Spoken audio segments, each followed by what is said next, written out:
everybody. Thank you for joining us today. We've got quite a big group and we've got some special guests. So let's get going. Right at the top of the hour, 10 o'clock Pacific time. We've got a special guest that I'd like to introduce, but first just kind of reintroduce why we're all here and why you're joining us. Thank you for joining us at Vincit Talks. I'm Sean Richards, the SVP of Strategy and Partnerships here at Vincit US.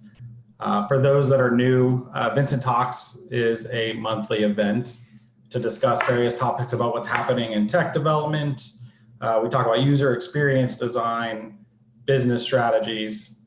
Our programming of both virtual and on-site speaker series looks to provide some interesting talks that from notable industry leaders, such as our guest today, passionate experts, knowledgeable individuals in topics that we find interesting and our audience finds interesting to help engage you as a business owners, developers, and designers and marketers alike. So we'd like to just talk briefly and informatively and ask questions and answers throughout this session. So there is a Q&A option within Zoom. And if you have questions you'd like to ask during this session, feel free to send them over and we will answer them throughout the webinar as well as towards the end.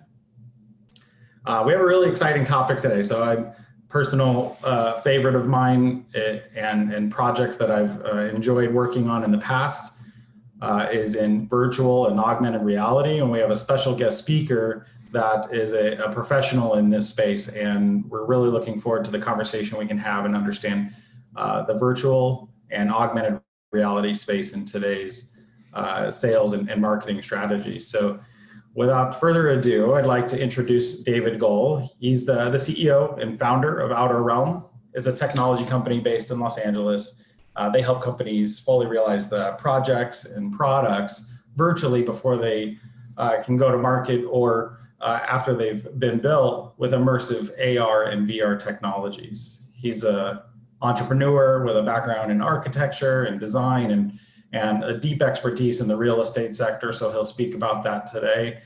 And he's definitely at the forefront of this technology, and we're certainly thrilled to have him here and have this conversation. So I don't want to make assumptions on your full history. So David, if you'd like to give a little more background about you and maybe tell us a little bit more about how you got started in this space of virtual and augmented reality products and services. Awesome. Thanks, John. Thanks for having me. I'm happy to do that. So, it can be a long story or a short one, and I'll try and get somewhere in the middle. But basically, I started out with an education in architecture. And while I was studying at Cornell University, I also had the opportunity to get mentorship from a gentleman named Professor Don Greenberg. And he was one of the founding fathers of computer graphics. If anyone is familiar with computer graphics rendering techniques, he invented the Cornell box, which really was a way to simulate how light bounces through virtual renderings. And so I had a chance to work with him and create a couple of off-curriculum courses. And that's really where my interest began. But then working out of school at Skidmore, Owings & Merrill, one of the largest architecture firms in the world, what I saw along the way was that our customers and clients were really struggling to understand just 2D renderings and 2D floor plans. And, even as architects, the design team, we were super reliant on 3D models and 3D technology as a way to understand what we were designing before it was built. And so when I had a chance to try one of the Oculus DK1 headsets, which was one of the earliest prototypes of a headset that in recent years, virtual reality has been around for a long time, but one of the more recent ones that actually was developed. And I went to a job interview, I tried this headset, and I literally quit my job the next day. So after having put it on, having experienced what it was like to sit in a digital office overlooking Bryant Park and in an office that hadn't yet been built, I knew that this would change the way that we showcased and talked about anything that was three-dimensional in the future. And so, I had this kind of flash of inspiration, quit my job and joined this tech startup. And this was floored. And I was there for 2.5 years. But the reality was that virtual reality wasn't really ready yet for prime time. And so we kind of set it aside. And 2.5 years, 3 years later, that company was acquired by CBRE, the largest brokerage firm in the world. That acquisition coincided with the launch of the consumer versions of that prototype that I had tried. And so the timing was great then for me to jump ship and found Outer Realm and really use these tools as a way to get past the limitations of technology today, which is really that we live and breathe in this three-dimensional world, but all of our communication mediums have been two-dimensional up until now. And so we finally have this opportunity to really help people see a three-dimensional version of the world in these communication mediums. So that's what got me excited. That's what got me to where we are today. Yeah, thank you for that. I know every conversation you and I have had in the past, we both tend to get giddy about the opportunity of what we can build, and you start to think about virtual and augmented reality. For those that AR and VR is a little bit new to, what would you say is the kind of baseline definition of augmented, virtual, and I believe there's a new term that you've been using as well. Can you explain that? Yeah, for sure. So virtual reality will be anything that puts you into a headset that completely obscures the real world and shows you a digital simulation. So that's virtual reality. Even if the content that you're looking at in the headset is a representation of something that's real elsewhere, like a digital photograph or a 360 photograph, it's still virtual reality because you're no longer present in the real world that you just left when you put on that headset. So that's virtual reality. Augmented reality adds digital information over top of the real world. So that's taking either your cell phone or a pair of digital glasses and then augmenting what you see with digital information. And then there's really two terms that we can add to that. One is just XR, which is a catch-all for the entire industry of extended realities. So that captures VR and AR as subcategories. And then there's mixed reality, which is somewhere in between AR and VR. And so they're really just nuances, but mixed reality means you might be, instead of augmenting with a piece of text over an image, you might be actually simulating a full furniture layout, for example, where it's somewhere in between this fully virtual and this fully real view. Perfect. Yeah, I think that helps us orient us as we get into this conversation.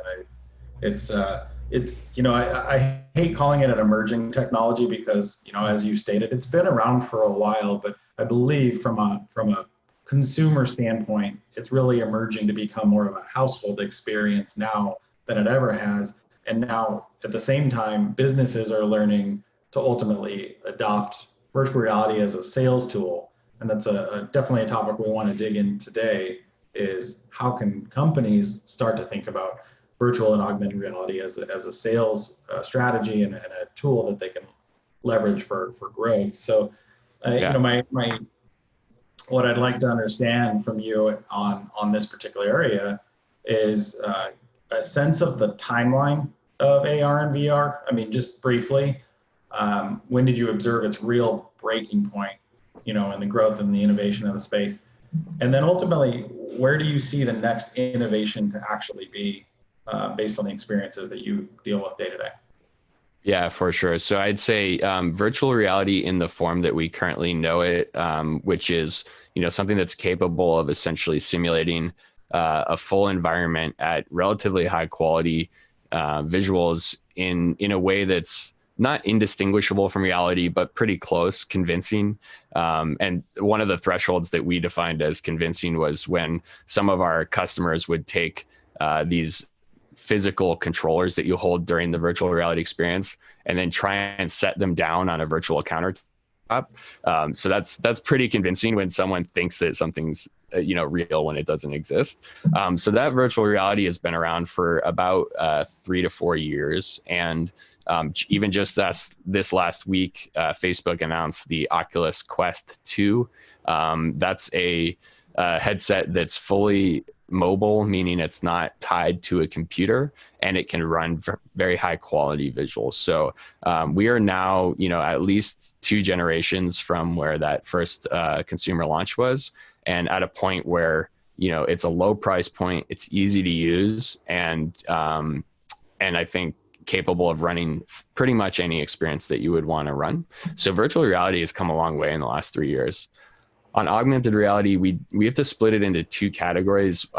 There's tablet-based or phone-based augmented reality, and that's at the point where it's very useful and runs very well. So you could place, say, a digital sofa into a living room and see how it fits in your space, and you can do that today in a very convincing way.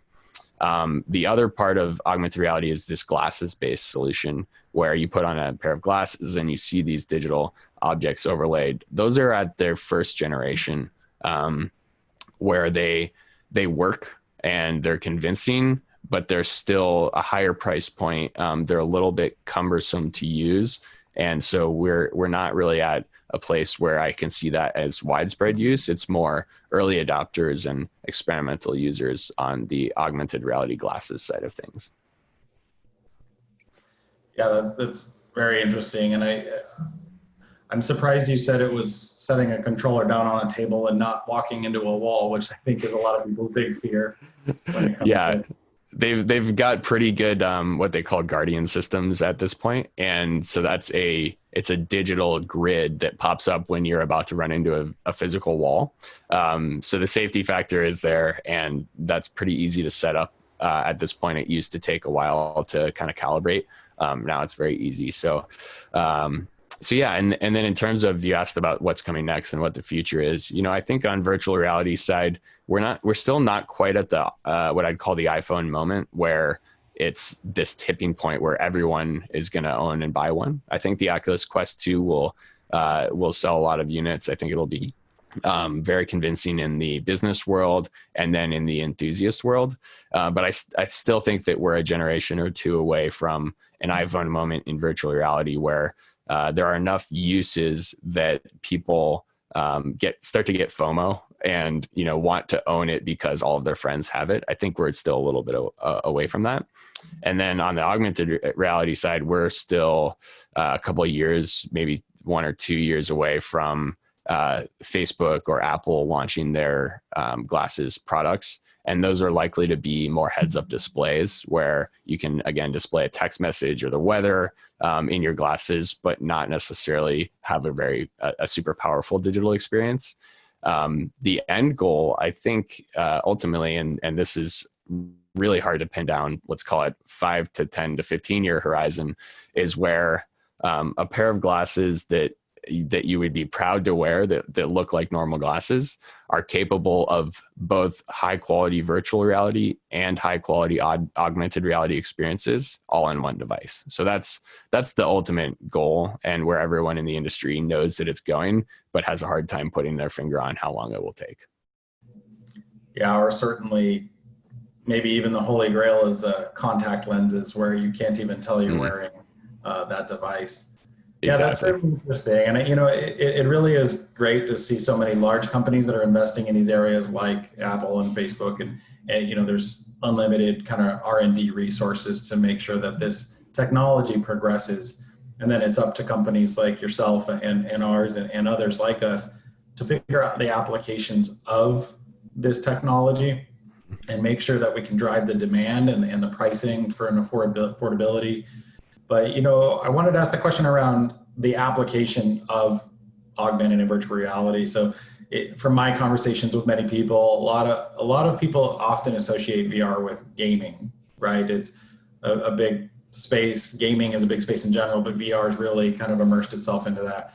But there's certainly more applications of VR. We know that, we've seen it, but what are you finding are the most common today? And what industries out there are you hoping to see more adoption of AR and VR that you're not quite seeing yet today? Yeah, for sure. So splitting that into 2 categories. On the consumer side, I think the uses are really anything that you've done on your mobile device in the past has the potential to be exciting and fun on a virtual reality experience as well. So things like a meditation app like Headspace or Calm, which have been so popular, just adding a visual component to that, environments that you can sit in that are soothing is a great example of a non-gaming application on the consumer side. But then you also have just utilities like a virtual desktop where instead of sitting down at your computer, you can sit down in your VR headset and have a number of different screens that have all of your email or your YouTube up. And so kind of divorcing yourself from having to have these physical monitors is a pretty exciting use case. And actually that's applicable to both consumers and businesses, where imagine a trader desk, which right now has 6 different monitors. Just the expense alone of that hardware is kind of ridiculous, but also the inability to expand beyond 6 just because of space constraints. In virtual reality, you could set up a full 360 of all the screens and all the tickers that you might want. So on the business side, what we're seeing is training is a very, very popular use case. So a good example would be training of Walmart employees on how to stock shelves. So you're hired, and on day one, you put on a headset and you're walked through a digital gamified training that teaches you how to do your job. In our case, the real estate side, what we're doing is we're helping folks visualize properties before they're built. So it's a new development, it's a new construction building. People fundamentally lack the ability to imagine what that will look like without seeing, exactly what it is in front of them. So we can put people into a virtual simulation and help them make their buying or leasing decision. Other use cases in the business world would be, for example, Zoom, which we're on right now, being translated into a digital meeting instead, where you can have multiple people dialing in as avatars, sitting around a table, or doing a panelist type of presentation where you have an audience of avatars and a panel of avatars presenting. And we've actually done a number of podcasts in that format during this time. So, co-presence and conferencing in virtual reality is actually interesting, because right now I'm talking to you and I can see your face, but I'm also presenting to a large group of people, but I have no interaction from them, right? I have no visual of them. I can't see them raise their hand or ask a question like you would if you were in a co-presence room. And so virtual reality actually today does that very well. Yeah, absolutely. It's interesting you mentioned some of that experience with conferences. Just recently, I've found a few conferences that are going completely virtual, and they are doing their best to represent an experience as if you're walking up to them, experiencing their product, let's say at a trade show booth, and then choose to walk away and move to the next one completely virtually. And the dynamic of that is quite interesting, and it probably will take some time for adoption. But the fact that companies are out there, and in this time we're in now where everybody's remote working, it is a perfect opportunity to test these technologies out, bring them to market, and certainly capitalize them across industries that in the past might not have adopted it. So it's quite an interesting play out of that experience. Agree. Yeah. So I want to make sure that we can take some questions too from the audience as you're going. We'll keep an eye out for those while I continue to ask my questions. But years ago, as we start to think about business and how they can integrate AR and VR, a lot of companies considered augmented reality and virtual reality to be part of more of an experimental marketing investment. They weren't quite nesting it into their planned expenses as an ongoing investment. Are you feeling like we're beyond that now, or are companies, especially in the real estate sector, are they just starting to make it part of their normal expense, or is it still kind of on that precipice of that?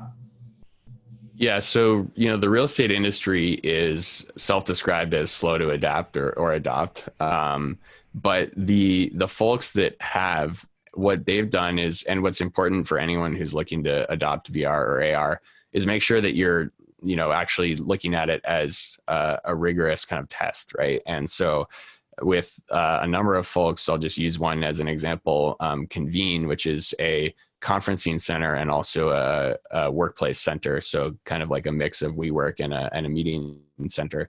They used us as a pilot on one of their launches, and on the backs of the success of that, have decided that they're using it on every new property that they open going forward. And so, what used to be for that initial project, they pulled from their innovation budget and took a risk, right?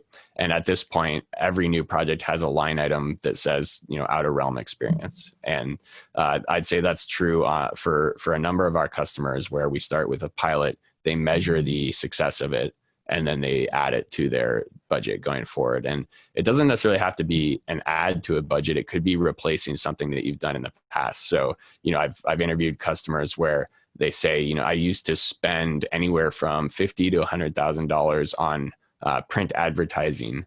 And at this point, that budget has just been reallocated towards digital virtual reality advertising, right? And so instead of spending on fancy paper and gold bindings for their books, they're reinvesting that into digital advertising.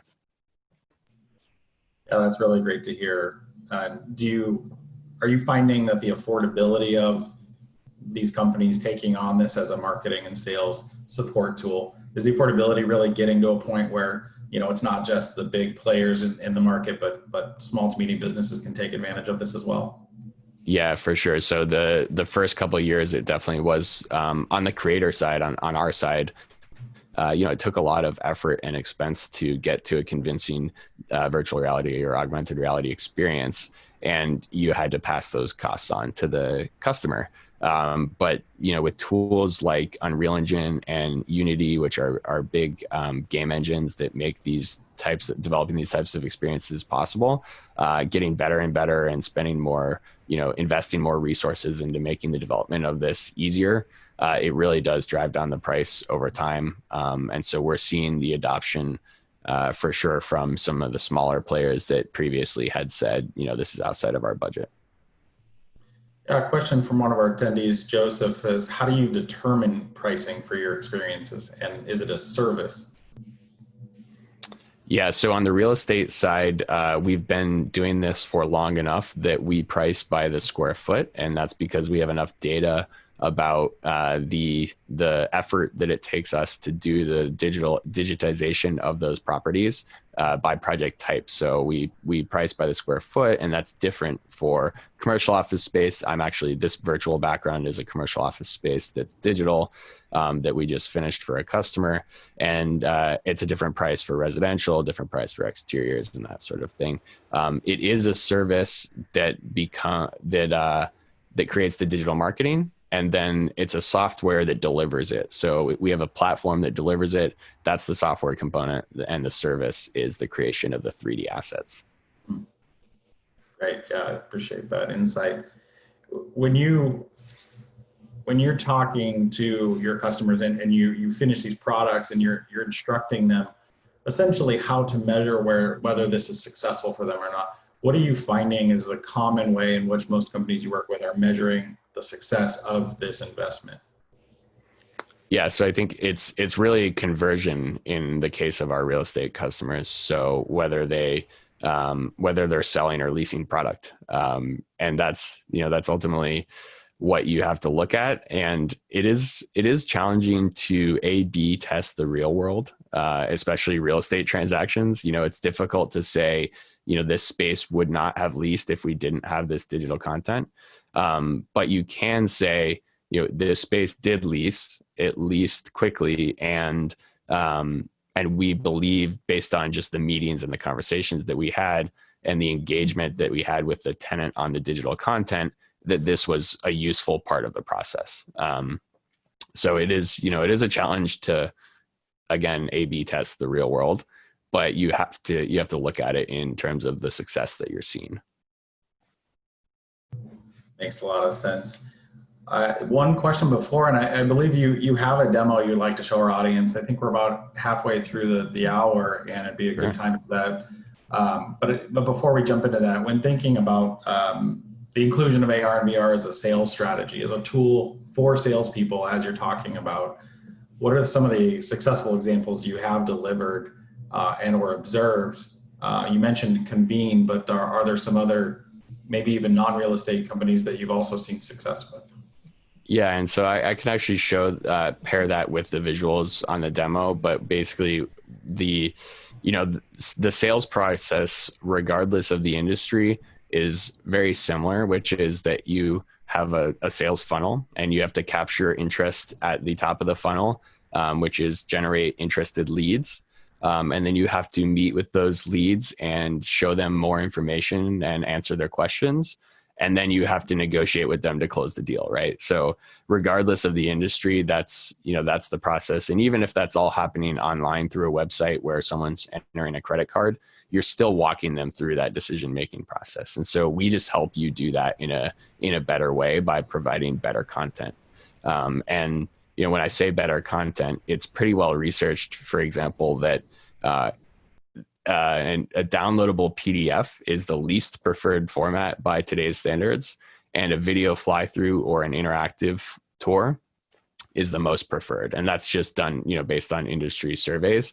And so, I kind of joke when I'm talking to our real estate customers that the least preferred format is the most used in the real estate industry. Any website you go to is going to have a downloadable PDF for commercial real estate.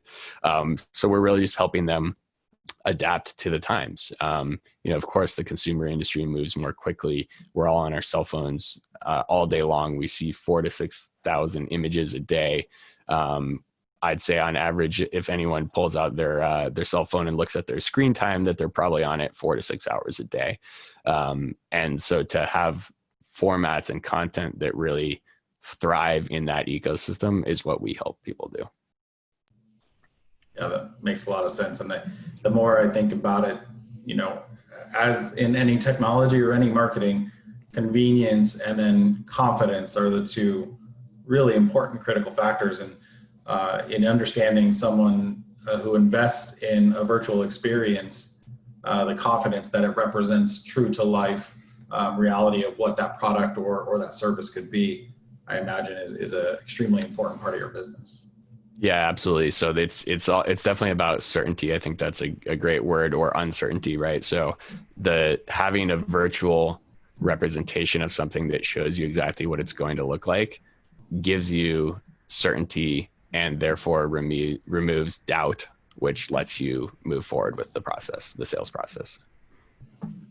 Yeah, that makes a lot of sense. We do have a couple more questions, but what I'd like to do is jump in to see some of the actual experiences. I want to make sure that the audience gets an opportunity to see everything we're talking about. And then when we get back, I'll run a couple questions by you and we'll take some more Q&A from the audience. Okay, great. Let me tee up my screen and just let me know when you can see it. Yep. Yeah. All right, great. And yeah, so this will be a mix of trying to explain the technology and what's happening there, and then also the use case simultaneously. So and I'll breeze through these, so we can circle back to them if anyone has any questions. But this is an example that we just discussed, which is Convene. So Convene rents meeting space like the one that we're about to walk into, and then they also rent office space. And so at any new opening of a property, they have this challenge that is, they want day one people to move into the space and to start running events, but they don't have a space that they can show to them. And so this is a digital walkthrough. Everything that you see here is virtual, and it shows someone exactly what the space will look like when it's done. In this case, I'm doing a self-guided tour, but we also give folks outside the headset the ability to control the experience inside the headset. So on the left-hand side here, you see a user interface that treats it like a three-dimensional PowerPoint, and will let a host jump people from room to room, space to space, and give them a guided, curated tour. So that's an example of the real estate industry. I think in terms of use cases, another fun one is really any future technology that doesn't exist yet. So this is a space station that's meant to be the first space station for space tourism. And this is in the early stages. So this virtual reality experience lets you understand what a consumer space station might look like. And as you can imagine, there aren't really any comps for this in the real world. So it's not like you can say, hey, it's like this hotel because it's a space station. So to give people an example of exactly what it would be like to occupy that capsule in space is a great way to do two things. The first was that they use this for fundraising. So this is to showcase to potential investors, and then to help get people to commit to put down a deposit to be one of the space tourists. And so you can see, the fun factor here is you're moving around with zero gravity, which is something that you can't really simulate in any other way. You're able to interact with objects and really and see what they would look like in the space station, and then also in zero gravity. So another fun example of this is Boom Supersonic, which is also an early stage startup and using this for fundraising as well. So two different formats here. On the left, augmented reality, where anyone on their cell phone can place a digital model of the airplane onto a surface in their home and see exactly what that plane will look like when it's built. And then a headset-based experience, which lets you go inside and see what the seat layout will look like and what the passenger experience will look like. And that looks like this. So when you're at a trade show or a meeting with Boom in their office, they can put you into this headset. You can experience the interior of the plane, see what the future of travel looks like. You can see these seats are clearly nicer than anything else you're currently traveling on today. And then again, a level of interactivity that really makes it fun and makes it real, so that it feels, instead of feeling virtual, it starts to feel real immediately. And this is, again, to help sell to existing airliners. So showcase this to an executive at an airline company that's considering putting in a pre-order for this aircraft, or to showcase to a potential investor and say, hey, here's what we're building. It's more real than you think it is, because here it is, and come on board. So those are just three examples of different use cases and different formats for virtual and augmented reality. Yeah, those are really great examples, and the space station version of it just really underscores this idea that it gives us an opportunity to demonstrate things that we otherwise could not do in today's world without the help of virtual technologies. And the buyer confidence when it comes to products and services can be reinforced very well through this technology from a sales strategy perspective. Yeah, and just to go deeper on that, that company was considering building what would be called a ground model, which is a mock-up of that capsule. And just looking at the price delta on that, let's just say I'll value that digital experience at around $50,000 to create, versus building out a ground model, which would be about $1 million. So you can see a huge, more than 10x difference in price. The same for Boom Supersonic. They had an individual seat priced to be manufactured. The cost to do so was around $500,000.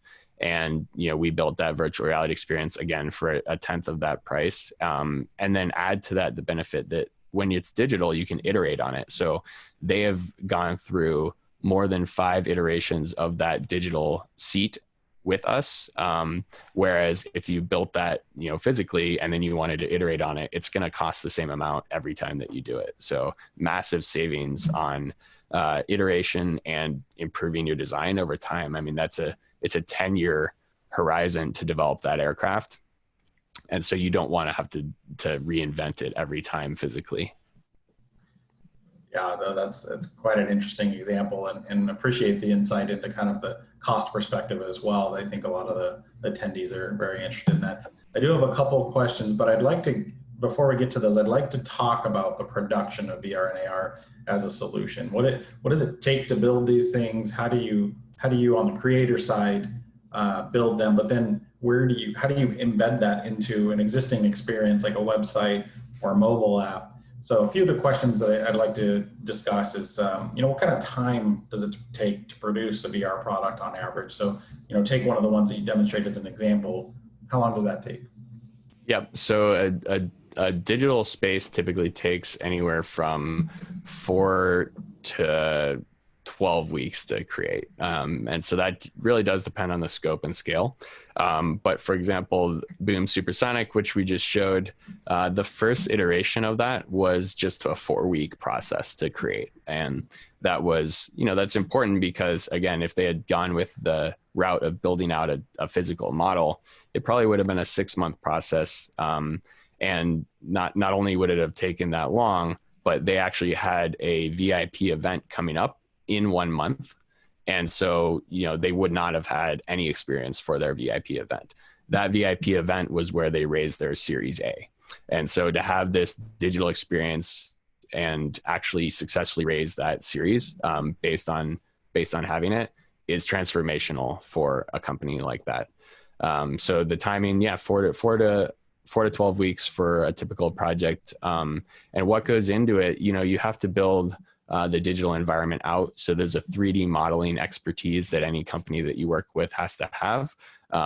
Again, the virtual background that I'm sitting in front of here, everything there is digital. And so what you do is you start with creating the geometry, you add in the materials, and then you add in the lighting. And so it's an iterative process to get to the final product.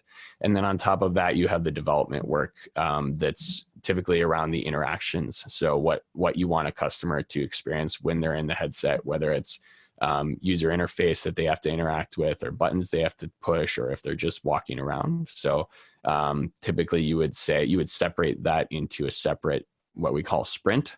And you might have the digital background first, and then you start to layer in this experiential element to it.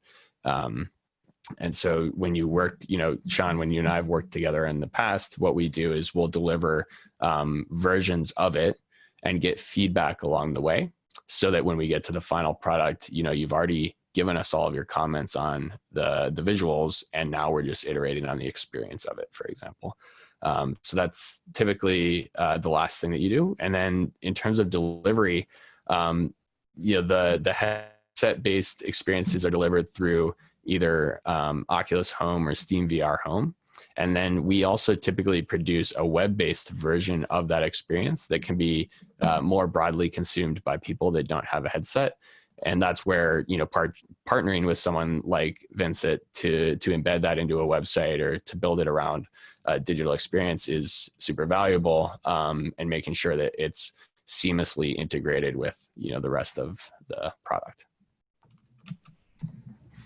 Yeah, it's certainly good insight into the process here. And when we think about the right development partners for integration, what are, just for some of our more technical audience members, what are some of the right development partner, attributes? What kind of technical skills and user experience design skills do you often require to make sure this is delivered? Is it brand new technologies? Is it common coding practices? What do you see? For sure. There? So yeah, and let me just share my screen because I think that this is a helpful visual as well.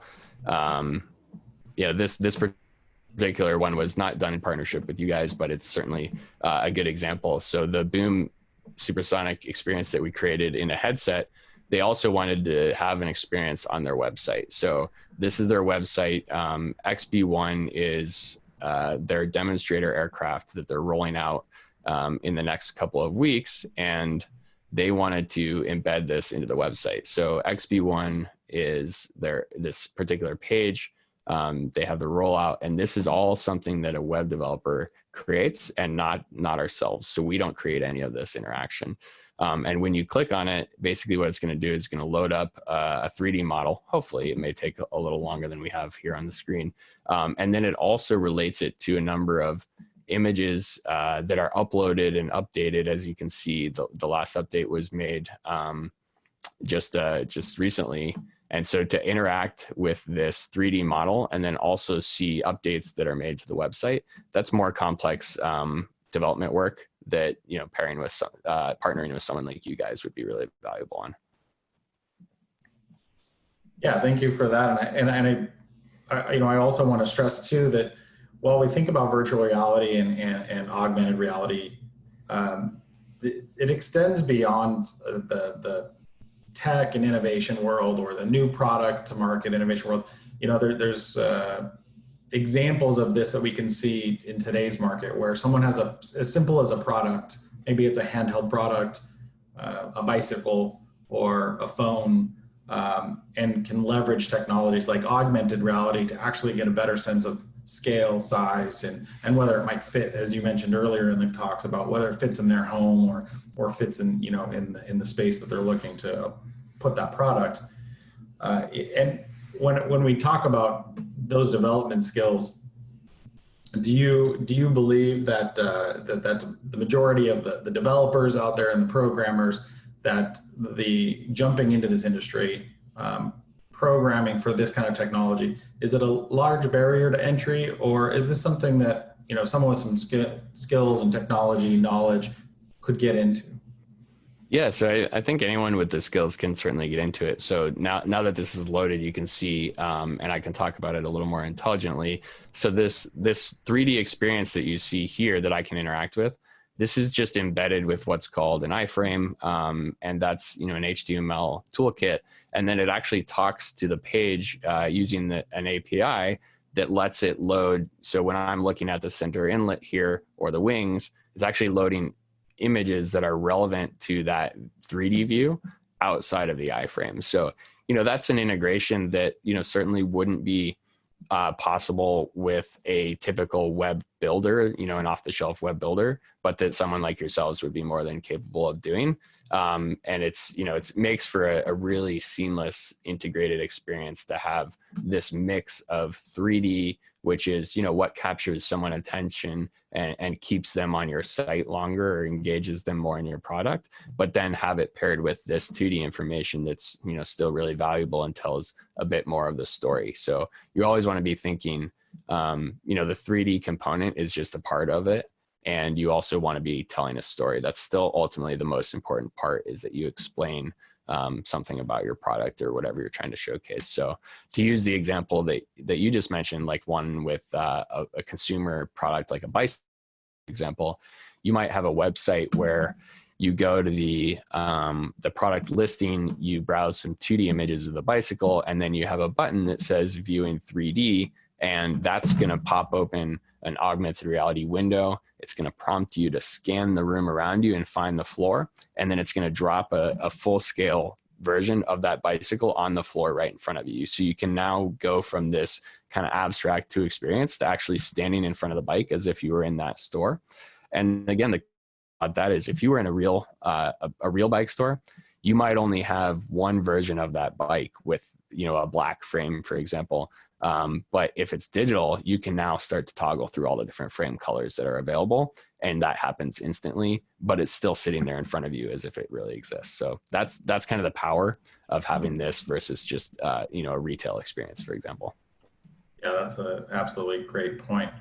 I want to take a couple of questions from the audience, if you're good. We've got a few here. One that I think is really interesting, and maybe you can answer quickly, but what's an example of the wrong way you've seen VR and AR used in business? So I think that actually the best example that comes to mind is Google Cardboard. So early on, there was this innovation that was to put your cell phone into a cardboard viewer and have a virtual reality experience. And it seemed like a great idea, a great way to expose more and more people to the technology. But in effect, I think it actually set the industry back a few years, because it gave people the worst possible version of the technology. And so it kind of cheapened the experience and maybe turned some people off, right? So I think that's a good example of it gone wrong. I think another good example would just be, and we were totally guilty of this, which is putting people into a headset and then just hoping that they're going to have a good experience.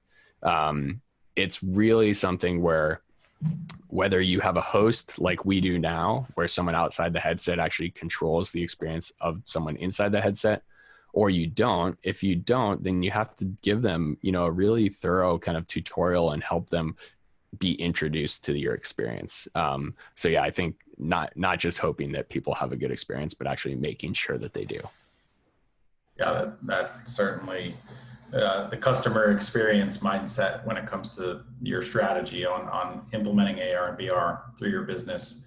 I personally have had experience with it, and I can speak volumes to how important that is before you even decide that the AR and VR experience is the right one. You ultimately need to understand how the consumer understands it and experiences it. So that's, I definitely believe that. And along that questioning, a question that we have from an attendee is, can virtual reality technology create even more isolation than what social media does?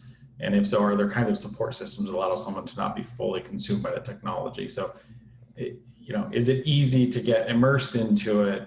And does it create a sense of isolationism? But are there things that are happening? We always heard about original Oculus is starting to make people sick, or it just kind of shutting people off from the world. Is there advances in that as it relates to AR and VR? Yeah, for sure. So I think the biggest, the two advances there are the nausea problem is really pretty much gone. That was initially there because of lower frame rates and lower quality experiences, and that means that when I turn my head in the real world and then the digital screen turns my head a second later, that lag between what my eyes are telling me is happening and what my inner ear is telling me is happening is what causes nausea. That's for the most part gone. There's probably some super susceptible people out there that are still experiencing that. And then the second part is multi-user engagement. So I think that in terms of isolation, we've come a long way in the ease of creating experiences that allow multiple people to enter the same experience. I think a fun recent example of that would be Burning Man, where it was canceled this year, but instead people kind of rallied together and created a digital version of that. And I popped in and out of it, and at any given time there were 80 to 100 people interacting in that experience. And so it really does have the potential to bring people together instead of isolate them into a headset and give them a chance to connect with people that they otherwise wouldn't have connected with. I think a good parody would be going back to the early days of AOL Instant Messenger, where when I went off to college, I was able to stay in touch with my friends from high school much more directly than I probably otherwise would have if we were just dialing each other. That makes a lot of sense. Yeah, really great points too. I mean, the evolution of not just the equipment and the technology that drives it, but the really advancing how people experience it, and not just making it an individual's experience, making it a community experience is, I think, a really important topic to touch on. I want to ask the question from the audience around analytics pipeline and just ultimately, how you measure it. We touched a little bit on it earlier, but do you have the ability to actually tag activities and behaviors within the experience so that a marketer and a salesperson can actually learn from what they're looking at visually in the experience, so that they then use that as sales information as they come out of the experience? Yeah, so I mean, there are definitely companies that are solely focused on this. How do you help developers integrate things like advertising and user experience? So one that comes to mind that I follow on social media a lot is AdMix, and basically they make it drag and drop for you to put digital banners into the experience, and as a part of them then charging people to display that information, they're tracking exactly what you're looking at and how long you're spending looking at it. And so it's definitely possible, and it really just comes down to how does it fit into your budget. We don't do it in our real estate experiences because all of them are hosted by a salesperson, so you're literally seeing what the person is seeing, and you're intuiting what they're spending more time looking at, and you're actually having a real-time conversation with them. Yeah, absolutely. I have two more questions for you. One is, what advice do you have for business owners, marketers, sales support directors to just get started? What are the first couple steps that they should consider when thinking about this? Yeah, I think the easiest one is just take a chance. And what that really means is identifying probably the smallest possible experiment that you can do and try it. And so, you were a great advocate of that in previous projects that we worked on together, which is just testing and trying it out. So I guess I'll give an example from a project that we've already talked about a couple of times. Before Boom Supersonic built out the full interior experience for their VIP launch, all we did was we took their 3D engineering model and we put it into a VR headset as a totally white box, untextured, no visual quality experience. And the goal of that was, how quickly and cheaply can we answer the question, will it be interesting to stand inside of a virtual reality airplane, right? And so, as soon as the internal team put on the headset and saw it, the answer was yes.